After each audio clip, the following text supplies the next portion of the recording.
This is aka the Coot with part 2 to my Minecraft videos of self-sustaining and farming. As always, the first thing you're going to want to be doing is clearing out an area for you to get the work that you're going to be doing done. Here you can see me collecting a little grass seed. Grass seed will be the means that you use to get to wheat. I also get very lucky, find some cows right away. If you have wheat on you, you can use wheat to coax the cows to follow you. These cows are kind of a pain, but they do eventually follow me, and I get them to go into a really terrible little walled off area I make for them so they can't escape.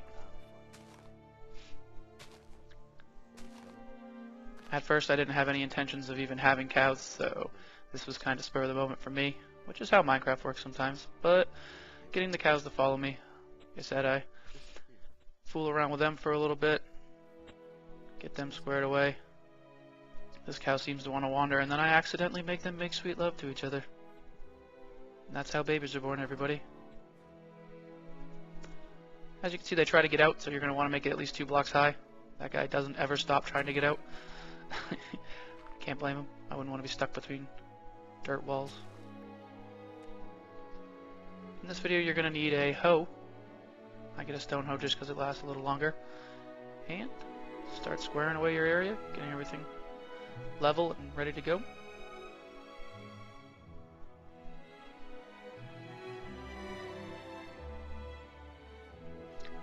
This is a very simple version of a way to farm, but you're going to need water. And the way I make my starting farms, I do little rows like this, leaving 2 spaces in between them. One to walk on and one to collect the actual stuff. But the way the water runs down when you do it this way, it pushes all of the stuff that you are farming down directly towards you, so it's a little easier to collect things. As you can see here, the dirt just flows right straight to me. All you have to do is hop in the little spot right next to it, and like I said, anything that makes things easier, I try to learn how to do that. You'll be able to tell if your hoe is working correctly because it'll be dark soil instead of light soil. If you're messing it up, you'll notice the color difference right away, but it has to be close to water. So once you get that done, you can plop some seeds down. They take a little bit to grow. I know pumpkins take a good while. You'll see in the video later. I don't even wait for them to get done. I kind of cut away and then cut back, but I like to have an abundance of everything. So I make a second row of wheat here.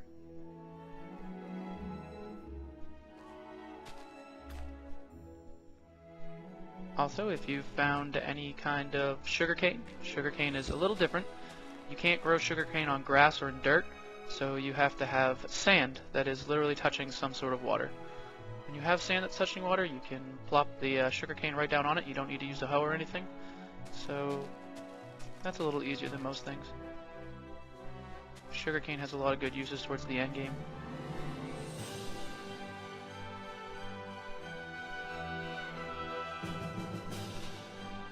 Sugarcane is also my favorite thing to farm here. As you can see, you can't put it down unless it's literally touching water. So, sugarcane's my favorite because it's the easiest to farm. Here, this is where you get trees from. If you either get all the wood out from the inside of a tree, or you just hit the leaves off of a tree, eventually it'll drop something that kind of looks like a tree. Here you'll see it in just a second, right there on the ground. I already have a couple, so I like to make a tree farm. It's nice to have a reusable source of wood so you don't have to go adventuring. Trees are the biggest pain to farm in my opinion because you have to have a certain amount of space between them. I'm not sure exactly what the spacing is, but I know if you leave them too close together, I'm pretty sure they grow slower or they grow together and make a big mess. So it's not just like a straight tree up into the air. The trunk of the tree grows and then spreads over horizontally and does a bunch of crazy stuff. But once that's all done and you got your trees squared away and they're the way you like them, I build a farm because you can't have your cows sitting in a little box made out of dirt. Here you can see how to make fence, just 2 rows of 3 of sticks. I get plenty of fence here because I'm going to be fencing in the whole area. Like I said, it has to be too high, but I don't want my cows to be uncomfortable before they go to the slaughter.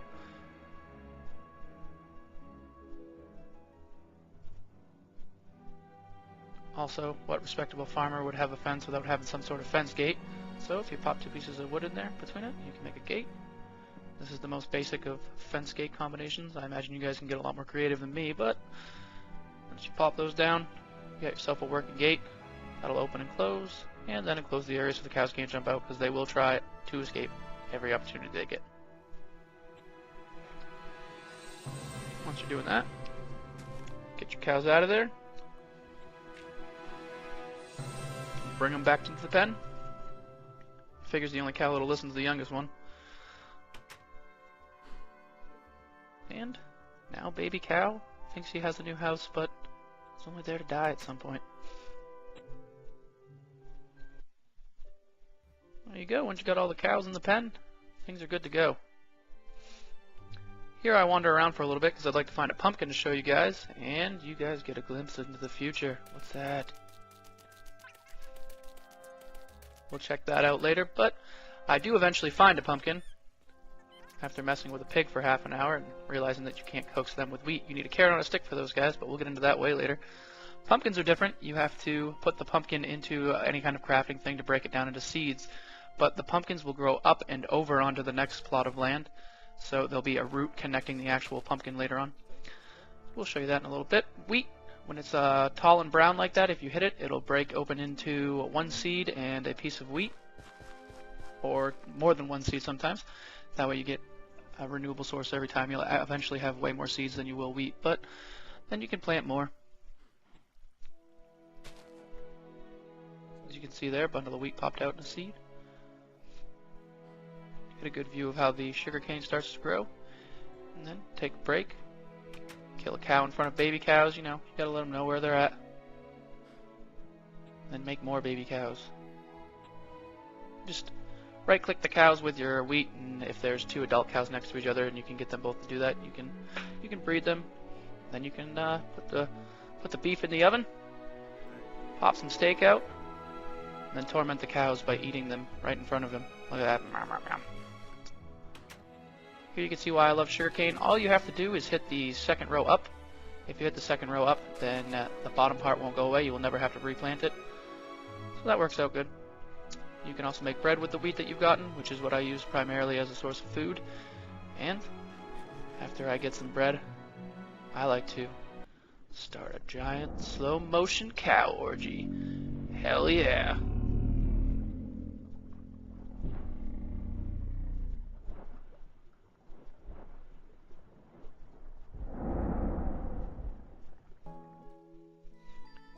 Once you're done with your cow orgy, you can check out your pumpkins. They take about 30 minutes, but that's how they grow, giving you a good idea. Once again, this is akathecoot with a basic guide to farming. Hope you guys liked it. If you do, like and subscribe.